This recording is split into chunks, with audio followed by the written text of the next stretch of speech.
Tuhan. Shalom. Shalom. Bolehkah sebelum kita mendengarkan kebenaran firman Tuhan, kita berikan dulu tepuk tangan bagi Tuhan Yesus yang sudah datang bagi kita, yang sudah lunas semuanya setiap dosa kita. Amin. Saudara bersuka cita pada pagi hari ini. Amin. Haleluya.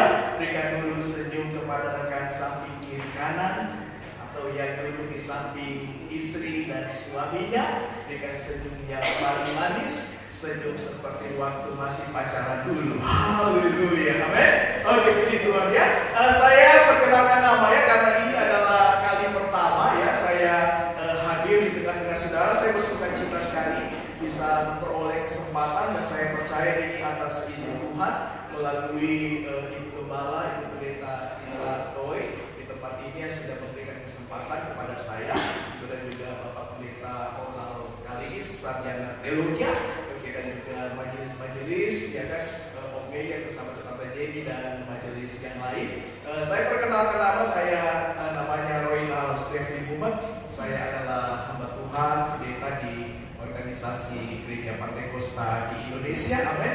Gitu. Saya masih keluarga dengan almarhum Om Ruli. Amin. Om Ruli itu adalah adik dari mama saya, dan waktu masih kecil, orang masih kecil, orang juga masih kecil, Om Ruli dan Tante Rita ini yang jaga-jaga dulu. Amin. Gitu. Sukacita sekali ya, Om Ruli bisa dipercayakan Tuhan memimpin gereja Tuhan di tempat ini, dan diteruskan oleh Tante Rita. Gitu. Saya dulu waktu masih Om Ruli pelayanan di desa apa ya Tante ya?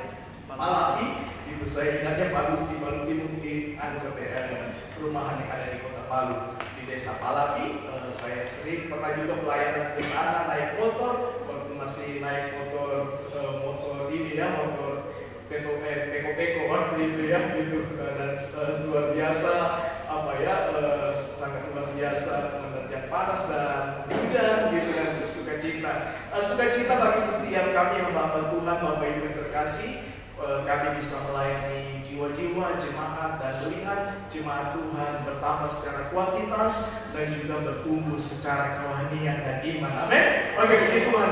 Saya sering mengucapkan ini ya Bapak Ibu yang terkasih ketika saya khotbah, yaitu yang terpenting bukan siapa pembicaranya. Amin. Saya bukan orang penting di sini. Yang terpenting adalah firman Tuhan yang diberitakan. Amin. Selama ada firman Tuhan diberitakan, saya percaya ibadah mengandung kuasa. Amin. Selama firman Tuhan diberitakan, saya percaya perkara-perkara ajaib dan heran terjadi. Amin. Selama firman Tuhan diberitakan, hati yang keras dilembutkan. Selama firman Tuhan diberitakan, roh pertobatan mengalir di dalam ibadah tersebut. Sehingga ketika ada jemaat yang mendengar kebenaran firman Tuhan, mereka pulang dengan hati yang baru. Amin. Hati yang keras dilembutkan, hati yang bebal ditobatkan, sehingga mereka pulang membawa kehidupan yang baru, bukan karena pelayan-pelayan, bukan karena hamba Tuhan, tetapi karena ada firman Tuhan yang diberitakan. Amin. Siapa yang percaya bahwa firman Tuhan itu hidup dan berkuasa, katakan amin. Sekali lagi, yang jemaat Tuhan yang percaya bahwa firman Tuhan itu hidup dan berkuasa, katakan amin. Sekali lagi dengan lebih keras, yang percaya bahwa firman Tuhan itu hidup dan berkuasa, katakan amin. Berikan dulu tepuk tangan bagi Tuhan. Kita ya Bapak Ibu yang terkasih, kita bangkit berdiri, kita buka kitab Injil Matius pasal 27. Haleluya. Kitab Injil Matius pasal 27, kita baca ayat 45 sampai ayat 56, dan naskah renungan kita saat ini terdapat di dalam ayat 51. Kita baca bergantian, boleh ya Bapak Ibu yang terkasih ya. Kaum pria baca ayat 45, dibalas dengan kaum wanita, berganti-gantian sampai dengan ayat 56. Firman Tuhan berkata demikian. Mulai dari jam 12, kegelapan meliputi seluruh daerah itu sampai jam 3.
kepada banyak orang.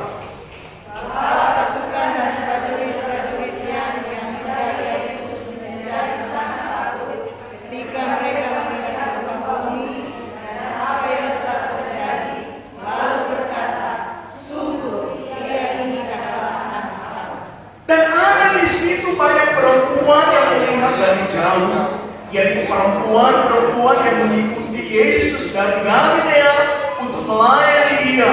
Di antara mereka terdapat Maria Magdalena dan Maria ibu Yakobus dan Yusuf dan ibu anak-anak Zebedeus. Silakan duduk ya Bapak Ibu yang terkasih. Berbahagialah mereka yang mendengar dan melakukan setiap apa yang dikatakan kebenaran firman Tuhan. Amin. Jadi bukan mendengar untuk melupakan, melainkan sungguh-sungguh melakukannya di dalam kehidupan sehari-hari. Amin ya Bapak Ibu yang terkasih. Nah, hari ini adalah hari khusus bagi setiap kita. Amin. Hari di mana Tuhan sudah membayar lunas setiap dosa-dosa kita. Bapak Ibu yang dikasihi oleh Tuhan, pengorbanan Yesus ini adalah puncak dari seluruh karya dan rencana Allah. Dan saya sering berkata bahwa semestinya yang terutama itu yang mesti kita rayakan semeriah mungkin, bukan Natal. Ya kan, kadang kalau Natal ya kita merayakan dengan semeriah mungkin ya Bapak Ibu yang terkasih. Ada baju baru yang kita kenakan, ya kan, segala aksesoris baru, aksesoris gereja pun juga baru. Tetapi kalau bagi saya pribadi, yang terpenting itu adalah hari di mana Tuhan sudah menyelesaikan seluruh rencananya bagi setiap kita, yaitu Dia menebus setiap dosa kita. Firman Tuhan menuliskan bukan dengan emas atau perak, tetapi dengan darahnya sendiri, dengan darah yang mahal, dengan darah yang suci, dengan darah yang kudus, dengan darah yang sempurna. Karena hanya ada satu darah yang dapat menghapus setiap dosa umat manusia, yaitu darah Yesus. Selain darah Yesus, tidak ada yang dapat menghapus dosa manusia. Sebelum Yesus mati di kayu salib, kita melihat ya sistem peribadatan bangsa Yahudi. Setahun sekali imam besar masuk ke dalam sebuah bait yang dinamakan bait suci, yang terbagi menjadi 3 ruang, yaitu ruang perpataran, ruang suci, dan ruang maha suci. Setiap tahun imam besar masuk ke sana di dalam sebuah perayaan hari raya yang dinamakan sebagai hari raya pendamaian. Apa yang dilakukan imam di dalam ruang maha suci itu? Yang dilakukan imam itu adalah memercikkan darah lembu muda. Tujuannya adalah supaya Allah melihat umat Israel, termasuk imam-imam besar ini adalah kudus atau suci adanya. Tetapi darah lembu itu bukan menghapus, hanya menutup saja. Dosanya tetap ada, hanya ditutup supaya tidak kelihatan. Ya, masalahnya belum tidak selesai. Karena dosanya masih tetap ada, hanya tidak kelihatan saja. Tetapi ketika Yesus mati di atas kayu salib sebagai domba Paskah Allah, dosa seluruh umat manusia, khususnya mereka yang percaya kepadanya, dihapus bersih. Artinya sudah tidak ada masalah lagi. Amin.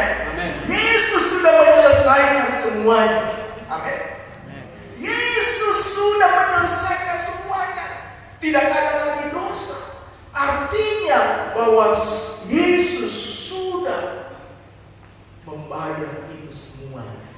Amin. Bapak Ibu yang terkasih, saya senang tadi ya bahwa ku telah mati dan tinggalkan cara hidupku yang lama.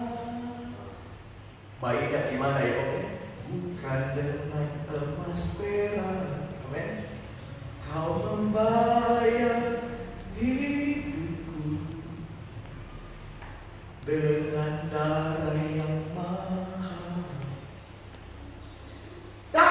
Yesus itu adalah darah yang mahal. Amin. Itu sebabnya karena Yesus sudah menebus setiap kita. Jangan lagi ada tuduhan demi tuduhan dalam hati kita. Saya sering marah lihat kalau ada jemaat bilang begini, Pak Pendeta, aduh, kita kok datang ke gereja karena rasa bersalah. Rasa bersalah kenapa? Karena sobat berdosa. Yang semestinya ketika kita merasa bahwa kita berdosa, kita harus datang beribadah. Supaya apa? Supaya pengampunan Allah diberikan kembali. Karena karya penebusan Yesus, pengampunan Allah yang dikerjakan melalui Yesus Kristus itu berlaku satu kali untuk selama-lamanya. Yang setuju katakan amin. Amin. Nah, hari ini saya ingin kita melihat dan merenungkan satu peristiwa, ya Bapak Ibu yang terkasih, sebuah peristiwa yang terjadi ketika Yesus berkata, sudah selesai. Ada 7 perkataan Yesus, ya Bapak Ibu yang terkasih. Perkataan Yesus di kayu salib, salah satunya itu adalah sudah selesai. Di dalam bahasa Yunani, kata sudah selesai memakai kata tetelestai. Dalam bahasa dasarnya atau kata dasarnya itu ada teleo. Tetelestai artinya sudah selesai, sudah tamat, sudah sempurna, dan sudah lunas. Sudah tidak ada lagi yang dikerjakan, karena memang sudah selesai. Yesus kerjakan sampai pada puncak karya penebusannya di kayu salib. Dan waktu ketika Yesus berkata, tetelestai, ya Bapa, ke dalam tanganmu aku serahkan nyawaku. Ada sebuah peristiwa yang unik terjadi. Waktu Yesus berkata demikian, firman Tuhan menuliskan di dalam ayat 51, dan lihatlah tabir bait suci terbelah 2 dari atas sampai ke bawah, dan terjadilah gempa bumi dan bukit-bukit batu terbelah. Salib itu adalah tempat eksekusi mati, ya Bapak Ibu yang terkasih. Jadi salib itu tempat hukuman mati. Kalau orang di Indonesia ini hukuman matinya itu adalah dengan ditembak, ya gitu. Tapi waktu zaman Yesus, tempat eksekusi mati itu salib. Jadi para penjahat dengan kasus berat itu disalib, disiksa sampai mati. Kalau hukuman tembak mungkin tembak langsung mati. Kalau disalib tidak, sampai lemas dan sampai mati. Banyak orang disalib di Bukit Golgota dan tidak ada terjadi apa-apa. Tetapi ketika Yesus disalib, sebuah kejadian demi kejadian yang tidak lazim terjadi. Firman Tuhan berkata yang pertama, gelap gulita selama 3 jam. Yang kedua, adanya gempa bumi dan bukit-bukit batu terbelah. Dan yang ketiga, kubur-kubur terbuka dan bangkitnya orang-orang kudus. Dan yang paling utama, tirai bait suci terbelah. Pertanyaannya, apakah ini kebetulan? Tidak kebetulan Bapak Ibu, ya. Tidak ada yang kebetulan di dalam dunia. Amin. Semua yang terjadi itu adalah penggenapan dari segala firman Tuhan. Nah, saya ingin jelaskan sedikit Bapak Ibu yang terkasih mengenai tirai ataupun tabir ini. Di dalam sistem peribadatan umat Yahudi, bangsa Israel itu tidak bisa datang dengan bebas seperti kita pada pagi hari ini. Mereka beribadah dengan cara dimediasi atau diperantarai melalui imam dan imam besar. Jadi di dalam bait suci itu ada terbagi menjadi 3 ruang, ya. Ruang pelataran yang terbagi jadi 2, itu ruang pelataran dalam dan ruang pelataran luar. Dan yang kedua itu adalah ruang kudus, dan yang ketiga itu adalah ruang maha kudus. Nah, yang memisahkan antara ruang kudus dan ruang maha suci, tabir ini Bapak Ibu yang terkasih, ya. Tabir ini tebal, bukan kain tipis, tapi kain tebal. Itu bisa dilihat, ya, di dalam Keluaran 36 ayat 35 ada ukurannya di sana. Tebalnya selebar tangan pria dewasa. Terus panjangnya itu 60 kaki, lebarnya itu 30 kaki. sangat tebal, supaya orang-orang yang dari luar ngintip mungkin ke ruang kudus, mereka tidak bisa melihat tembus sampai ruang Maha Kudus. Begitu. Allah hadir di dalam tabut perjanjian, dan itu berada di ruang Maha Kudus. Setahun sekali di dalam hari raya pendamaian, imam besar masuk ke dalam ruang Maha Kudus untuk memercikan darah imam besar. Itu pun kalau imam besar ini tidak layak di hadapan Tuhan, dia mati. Makanya waktu imam itu masuk, menurut buku survei perjanjian lama, itu kakinya itu diikat sebuah tali gitu, dan ada lonceng di kakinya. Jadi ketika tidak ada respon dari dalam, maka imam itu pasti akan ditarik dengan tanda bahwa imam itu sudah mati di dalam ruang Maha Kudus, mungkin karena tidak layak di hadapan Tuhan. Nah, sedemikian ribetnya umat Israel menyembah Allah. Amin. Jadi ketika Yesus mati, tabir inilah yang sobek. Tabir ini sobek dari atas sampai ke bawah, sehingga para imam melihat ruang Maha Kudus. Dan menurut data ya Bapak Ibu yang terkasih, ini menurut data bahwa ketika Yesus mati itu jam 3 jam 3 petang gitu. Itu sama waktunya dengan ibadah petang yang dilakukan oleh para imam. Jadi pada petang hari pada jam 3 itu imam besar itu melakukan peribadatan di dalam ruang suci. Yesus mati pada saat ibadah petang saat itu. Artinya apa Bapak Ibu yang terkasih? Yesus sudah menggenapi semuanya. Jadi tabir itu terbelah dua, menandakan bahwa ada jalan yang masuk kepada Allah tanpa lewat perantara. Jadi ada dua makna yang saya lihat ya Bapak Ibu yang terkasih dari tabir ini. Tabir suci yang terbelah menjadi dua ini. Itu yang pertama begini, Yesus sudah menyelesaikan semuanya. Amin.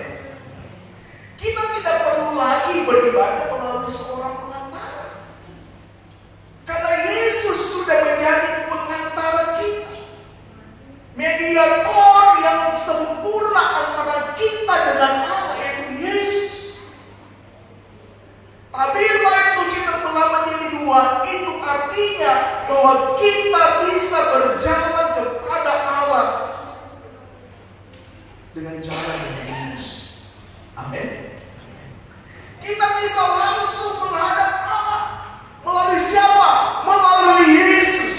Yohanes 14 ayat 6 menulis bahwa Akulah jalan dan kebenaran dan hidup. Tidak ada yang dapat datang sampai kepada Bapa kalau tidak melalui Aku. Amin. Artinya tidak ada seorang pun dapat sampai kepada kehidupan yang kekal tanpa melalui Yesus. Apakah bisa orang sampai kepada surga melalui melakukan hukum Taurat? Jawabannya tidak. Karena hukum Taurat itu banyak tuntutannya, sangat ribet. Ya jauh-jauh, tidak jauh-jauh beda lah dengan rekan-rekan kita yang Muslim. Sholat harus menghadap kiblat dan lebih banyak lagi. Bayangkan, ini hanya satu saja ya, dalam hal makanan saja. Kalau orang di Indonesia yang kenal kalau yang haram itu mungkin babi gitu ya. Tapi sebenarnya kalau yang diharamkan dalam Alkitab, dalam Taurat itu banyak. Ikan yang tidak bersisik seperti lele, belut itu tidak boleh dimakan. Terus kura-kura, tuturuga tidak boleh dimakan dalam Alkitab. Yang berkuku belah, saya pikir bukan hanya babi, ya kan? Sapi berkuku belah juga ya kan? Kuda berkuku, iya. Itu tidak boleh dimakan. Banyak sekali ya, bisa lihat lah, saya habis waktu kalau membahas ini hanya ibadah Jumat Agung kalau pengajaran mungkin lebih banyak saya singkatkan, tapi memang ribet gitu. Tapi puji Tuhan, kita melalui Yesus Tuhan dan Juru Selamat kita, semuanya itu sudah dibatalkan. Amin. Firman Tuhan berkata, jika yang sempurna itu tiba, maka yang tidak sempurna itu dibatalkan. Artinya kita tidak perlu lagi melakukan setiap peribadatan yang dilakukan oleh orang Yahudi pada zaman itu, karena Yesus Tuhan kita sudah membayar harganya dengan lunas, dibayar dan suci. Katakan amin. Kita tidak perlu lagi ribet-ribet, karena kita sudah mempunyai sang imam besar yang menjadi perantara dari perjanjian baru itu. Kita bisa dengan bebas datang kepada Allah, memuji dan menyembahnya. Amin. Coba kita buka kitab Ibrani ya Bapak Ibu yang terkasih. Kitab Ibrani pasal 10. Kitab Ibrani pasal 10 ayat 19 sampai ayat 20. Firman Tuhan berkata demikian. Boleh ditampilkan. Jadi saudara-saudara, oleh darah Yesus kita sekarang penuh keberanian dapat masuk ke dalam tempat kudus, karena Ia telah membuka jalan yang baru dan yang hidup bagi kita melalui tabir, yaitu dirinya sendiri. Tabir yang lama sudah dirobek, sekarang tinggal tabir yang sempurna, tabir yang tidak dapat dibelah, tabir yang tidak dapat disobek, tabir yang tidak dapat dirobek, tabir yang sempurna, tabir yang tinggal kekal sampai kekal dari selama-lamanya sampai selama-lamanya, tabir yang membawa kita ke dalam sebuah kemah yang abadi, yaitu Yesus Kristus Tuhan kita. Amin. Yesus sang perintis dan tabir itu sudah membayar lunas. Itu yang pertama. Terus yang kedua, hanya 2 poin saja ya Bapak Ibu yang terkasih yang kita renungkan saat ini. Yesus mati di kayu salib dan tabir itu terbelah menjadi 2. Artinya bahwa kita sudah tidak perlu seorang mediator untuk beribadah kepada Allah. Amin. Kita tidak perlu lagi perantara seorang imam, karena Yesus sudah bertindak sebagai imam besar yang agung, perantara dari sebuah perjanjian yang baru. Kita bisa bersekutu dengan Tuhan secara pribadi. Makanya di dalam ayatnya yang ke-25, firman Tuhan berkata pasal 10 kitab Ibrani, bahwa janganlah kita menjauhkan diri dari pertemuan-pertemuan ibadah kita seperti yang dibiasakan oleh beberapa orang, tetapi marilah kita saling menasihati dan semakin giat melakukannya menjelang hari Tuhan yang mendekat. Coba lihat ya, Yesus sudah mati bagi kita supaya kita bisa beribadah dengan bebas. Makanya kadang ya Bapak Ibu yang terkasih, saya kalau melihat jemaat Tuhan yang malas sekali beribadah, jengkel saya. Jengkelnya kenapa?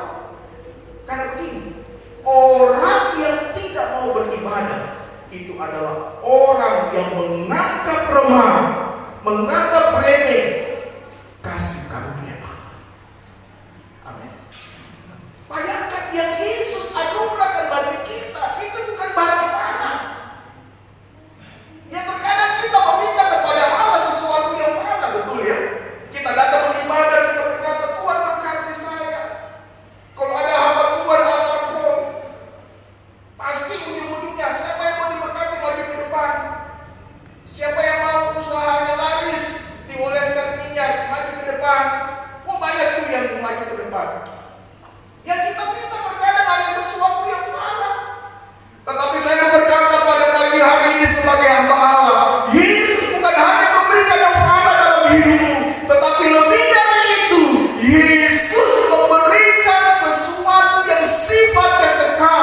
yang itu darahnya sendiri, supaya kita bisa bebas bersekutu dengan Tuhan secara pribadi, supaya kita bisa dengan bebas beribadah kepada Allah dengan sukacita, supaya kita bisa memuji dan menyembah Tuhan dengan leluasa.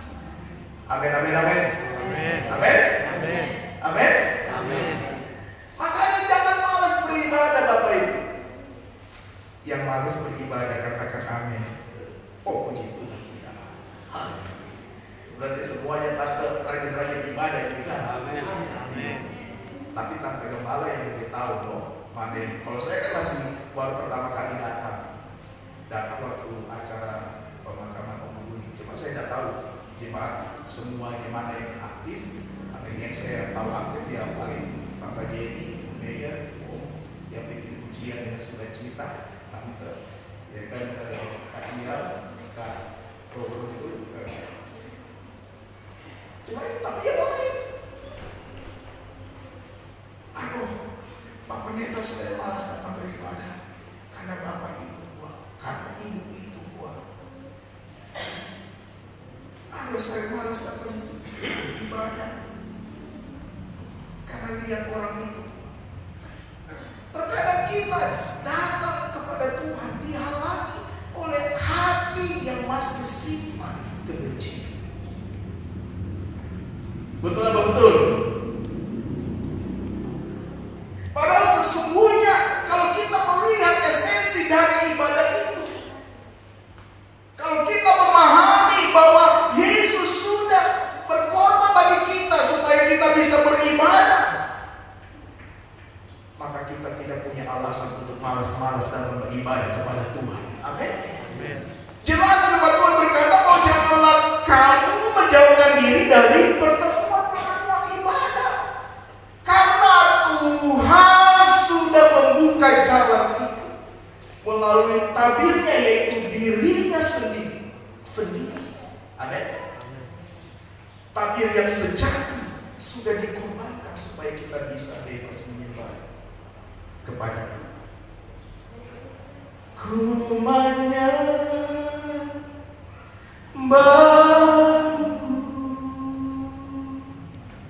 ku sembah,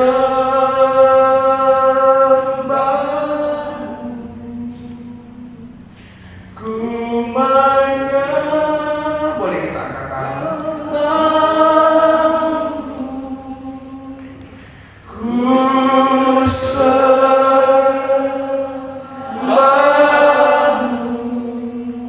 sebab namamu kudus,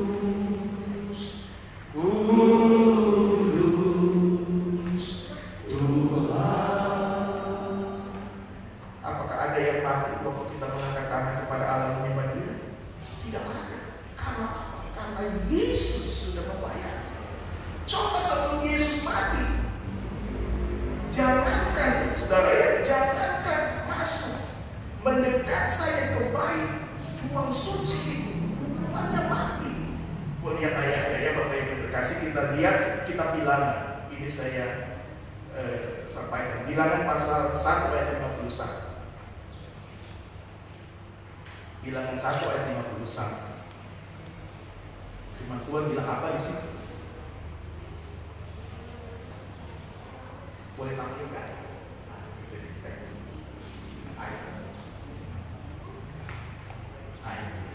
Apabila berangkat, kemah suci harus dibongkar oleh orang-orang Lewi, dan apabila berkemah, kemah suci harus dipasang oleh mereka, sedang orang awam yang mendekat harus dihukum mati.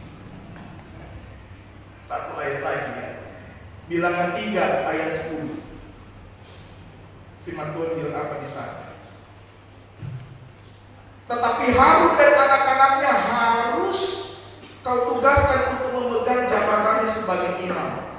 Sedang orang awam yang mendekat harus dihukum mati. Ngeri ya, sistem peribadatan perjanjian lama. Hukumannya mati. Bilangan 3 ayat 38 juga dituliskan hal yang sama. Yang berkemah di depan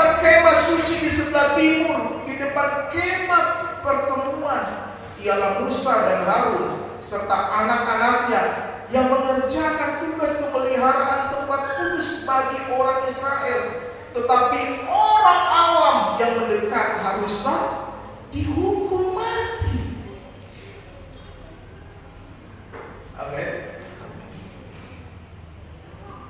Apakah kita mau kembali ke dalam sistem peribadatan kayak begitu?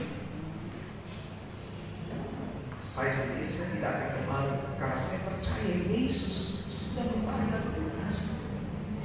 Kita tidak perlu lagi ikut-ikut seperti orang Yahudi yang harus membangun bait Allah yang ketiga. Ini ada rencana untuk membangun bait Allah yang baru. Tepatnya katanya ya ini, katanya sih ya di Masjid Al-Aqsa yang saya kenal.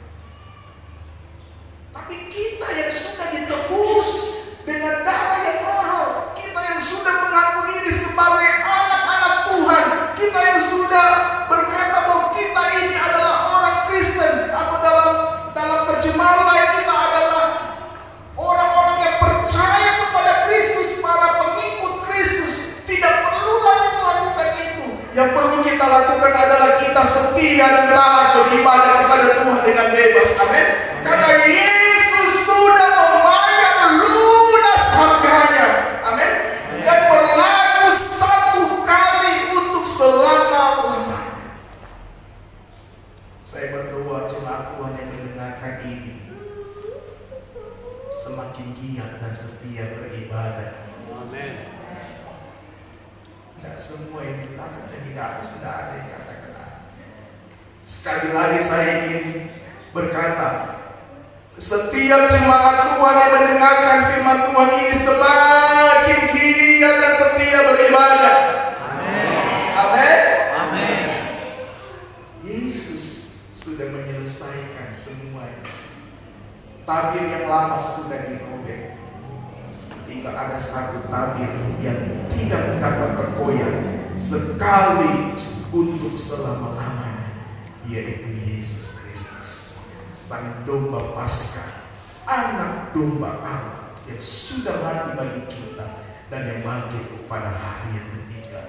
Dia menang atas maut dan dia naik ke surga, dan janjinya dia akan datang untuk kedua kalinya menjemput setiap kita para jemaat Tuhan, anak-anak Tuhan yang setia beribadah.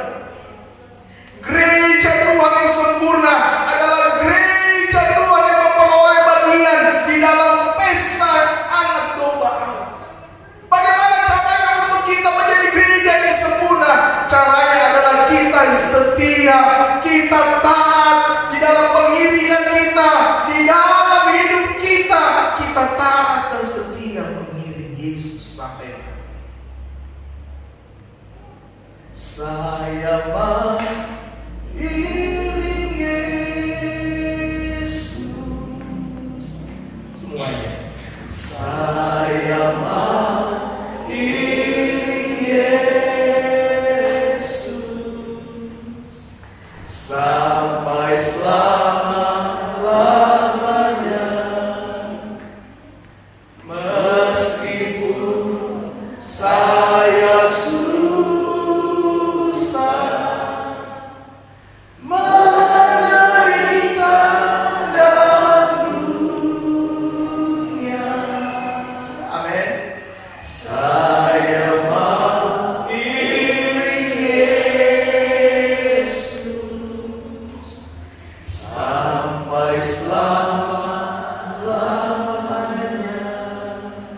Saya berdoa sebagai hamba Allah, dan tentunya ini juga doa dari Tante Rita sebagai Ibu Gembala dan juga Pendeta Oral. Jemaat Bukit Hermon Opayanto menjadi jemaat yang sempurna. Amin. Menjadi gereja yang sempurna, dan ketika dia datang untuk kedua kali, kita akan berjumpa kembali. Amin. Kita akan berjumpa satu dengan yang lain, baik kita yang ada saat ini ataupun yang sudah mendahului kita. Kita juga akan berjumpa dengan Om Ruli ya di sorga nanti di dalam pesta anak domba Allah. Kita bisa senyum, kita bisa bersuka cita bersama-sama, karena kita adalah gereja yang sempurna, gereja yang dipersiapkan untuk berada di dalam kehidupan yang kekal. Yang setuju katakan amin. Berikan dulu tepuk tangan. Haleluya.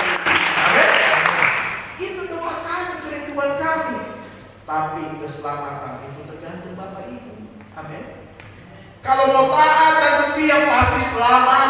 Amin. Oh Pak Pendeta, bukankah firman Tuhan berkata bahwa keselamatan itu bukan ditentukan dari perbuatan kita, kesetiaan kita.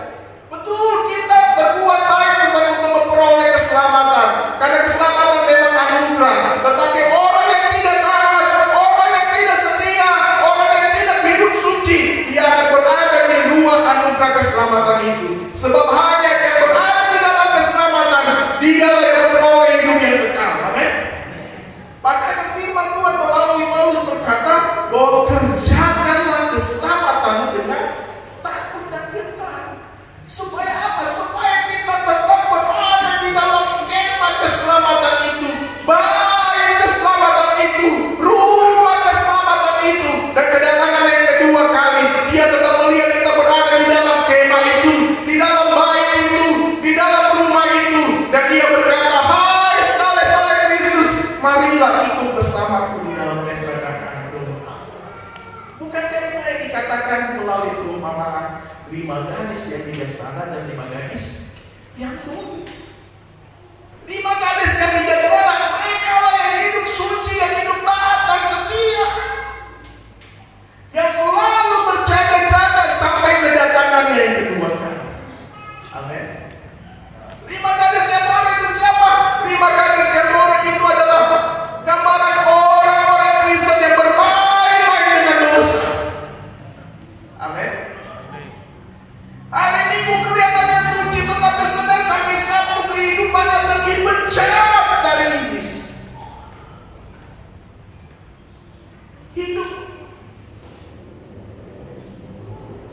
Hidup berbuka dua, Bapak Ibu. Itulah 5 gadis yang bodoh.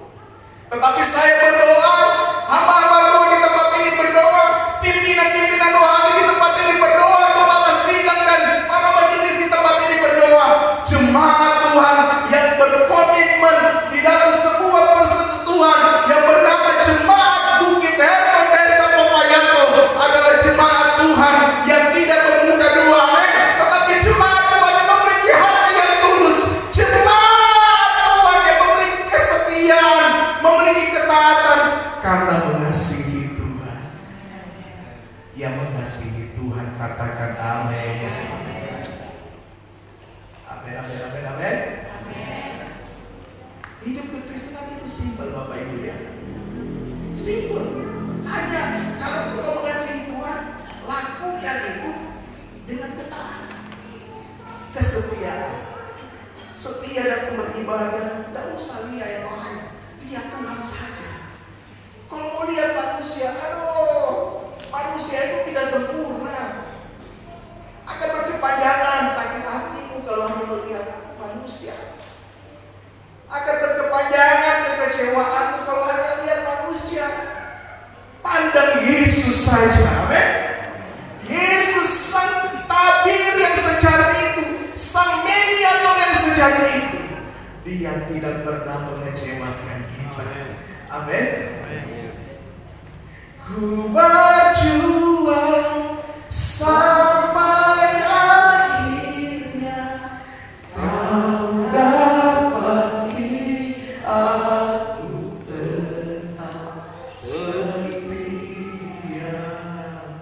Yang mau setia makin berdiri, berikan tepuk tangan bagi kita. Mari kita beri tepuk tangan sampai kita berikan sorak-sorai bagi Allah kita, amin. Yesus Kristus yang sudah menguji. Haleluya. Kita akan masuk ke dalam penyembahan. Kita nyanyikan pujian masuk ruang Allah bersama. Haleluya. Terima kasih Tuhan, terima kasih. Haleluya, haleluya.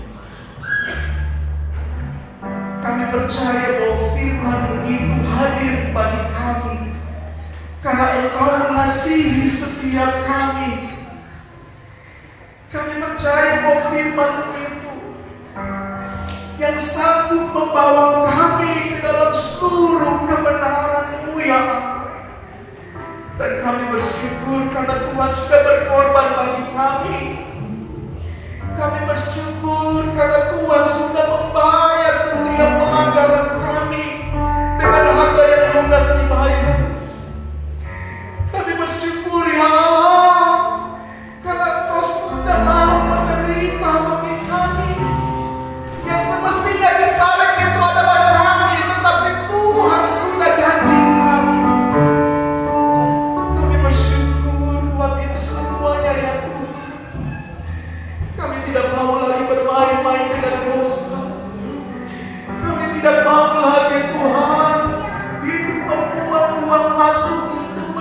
menuruti segala keinginan daging kami. Kami mau serius dengan Tuhan. Kami mau setia dengan Tuhan sampai kedatangan yang kami datang. Mari Bapak Ibu yang terkasih, sebelum kita menerima perjamuan kudus yang dipimpin oleh Ibu Gembala bersama dengan pendeta orang dan majelis yang lain, Bapak Tuhan yang lain, saya minta sejenak kita datang kepada Tuhan, sejenak kita bersekutu dan menyembah Tuhan. Kita bersyukur buat pengorbanan Yesus. Tuhan bukan membayar kita dengan cicil, tapi Tuhan membayar kita dengan harga yang lunas. Cash, Tuhan bayar kita bukan dengan emas atau perak, tetapi dengan darahnya sendiri, dengan darah yang sempurna, dengan darah yang mahal. Terima kasih. Terima kasih. Boleh jemaat Tuhan angkat tangan dulu di hadapan Tuhan pada pagi hari ini. Kita nyanyikan pujian ini bersama-sama. Kita labas sangkala, labas sangkala, labas. Terima kasih. Terima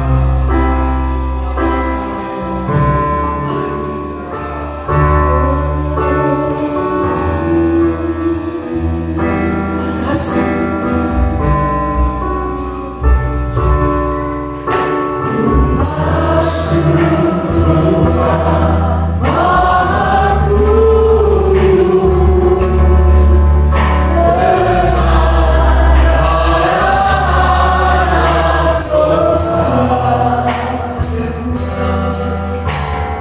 Masuk